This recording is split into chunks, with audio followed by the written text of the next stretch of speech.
The key findings: 1, that the CCTV systems located at OCS office had been interfered with.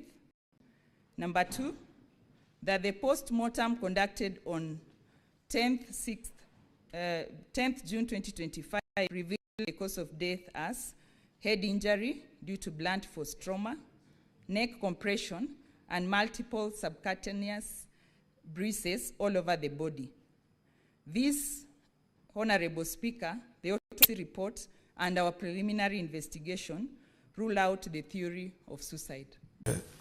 When I had read the Quran, sometimes the Quran strongly condemns murder.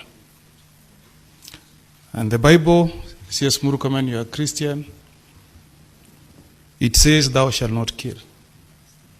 So this matter is painful. This is an extraordinary sitting. Mr. Speaker, the people who started the events that led to the murder of this young man, who is the only son of a fairly elderly parent, who are from the DCI. And when you was picked from Oma Bay, I believe he was first taken to DCI. And Mr. Amin, I want to look at you, and you are a Muslim, and you have children. All of you have children. I also have children. Nobody will have any joy when you see somebody's son die. Honorable Mogeni, the 2 hours have lapsed. I will therefore extend for a further 45 minutes. Thank you. So, Mr. DCI, I believe that at the DCI offices, you have CCTV cameras. So if we need to connect the events before we end up at Central Police Station, Mr. Speaker, the life of Ojwang stopped. We can also stop everything we are doing to get to the bottom of this matter. If we had John, Mr. Speaker, can we get the CCTV cameras that will track the movement of this young man from the DCI headquarters all the way to Central Police Stations, if we sincerely want Kenyans to know the truth, so that we know whether this guy was taken to Central Police Station dead or alive. So, Mr. Speaker, we want this to be an extraordinary session. If we have to go to the bottom of the truth, can the DCI tell us this afternoon, since you have shown by the Quran, that you can get us the CCTV cameras that will show us the state this late man was when he left DCI, assuming that the CCTV's cameras at Central Police Station were tampered with? 1. Number 2, this is to IG now. This was an ordinary suspect, one IG, booked at Central Police Station. I want you to, and Murkomen, you are a lawyer, you are a colleague, and we know you have a wife and you have children. I also have children, Murkomen. So we are here pained for what the police have done. Murdering a Kenyan in a police cell. Somebody's only child. How heartless can you guys be in the police force? So we want to know why. Why was this young man, Ojwang, booked alone in a cell at Central Police Station, if this was not covered up? Finally, Mr. Speaker, this person from IPOA, you are a vice chair. The chairman of IPOA knows that we are investigating a matter where a Kenyan has been murdered in a police cell, a safe haven for any criminal. When you go to a police cell, lawyers, we know it's a safe haven. Mr. Speaker, I want to know this afternoon, where is this chairman of IPOA? Mr. Speaker. Where is the chairman of IPOA? When we have adjourned every business to address this matter, Mr. Where has he what is that so important business that he can travel out of the country instead of coming to the House to give us the answers that we are seeking? Finally, Mr. Speaker, this is to CS Murkomen. Because you are a colleague, we were with you here last session. You know chapter 14 as a total 10 articles, 10 of them. You know that Article 240 establishes the National Security Council. If you read Article 4, Article 240 is about Article 3. It says the council shall exercise supervisory control. Supervisory is a verb, an action word, a to-do word. So it says the National Council shall supervise all the police units. So how can you come here, CS, this morning to tell us that the government of the Republic of Kenya has no eye, can say nothing, when the Constitution commands the police units to respect human rights, the rule of law, and fundamental freedoms? Fundamental freedoms demand that if I'm a suspect, arrest me, take me to a police station. If there is a crime I've committed, take me to a court of law. So I want to ask you, CS, this morning, do you want to tell us that the government of the day, led by the Commander-in-Chief, has got no supervisory powers over the police force in Kenya? Is that what you are telling the Senate of the Republic of Kenya this morning? Those are my questions. The Deputy Speaker.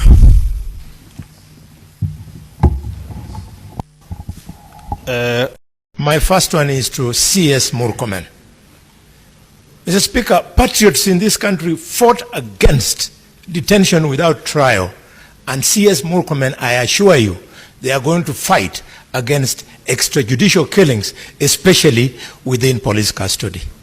The question is this, CS.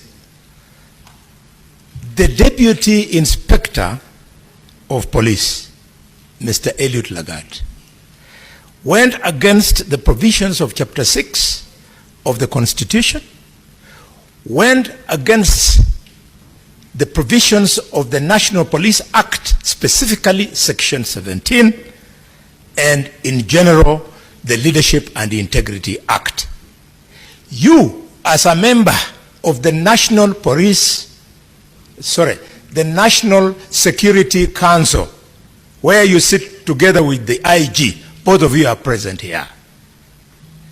Why have you found it difficult to advise the necessary authorities that Eliud Lagat be dismissed from service? My next question, Mr. Speaker, is to CS, not CS, to the IG Kanja. IG Kanja, Kenyans who know you, we have a lot of respect for you because you are the officer, unknown to some people, who defeated the terrorists at Dusit 2 Hotel. We know you as a serious police officer. We've been wondering why these killings under you, and now that Lagat is the person we have found to be who he is, we can now very well see who has been undermining you. I therefore want to appeal to you. Tell this country, a spokesman by the name of Mushiri Nyaga, the police spokesman, he misrepresented material facts. He attempted to conceal this killing. He went and interfered with the circumstances of the crime by stating that Omondi Ojwang hit his head on the wall. IG Kanja, why have you not arrested him? He has information which in his statement under arrest will help to point fingers at who gave him this deliberate statement so as to do what I have said above. Finally, Mr. Speaker, back to Kanja and or Amin. IPOA has now told us the names of the officers from DCI who went to Migori to go and arrest Ojwang. Can you tell the country how it came to pass that Ojwang was moved all the way, Ojwang,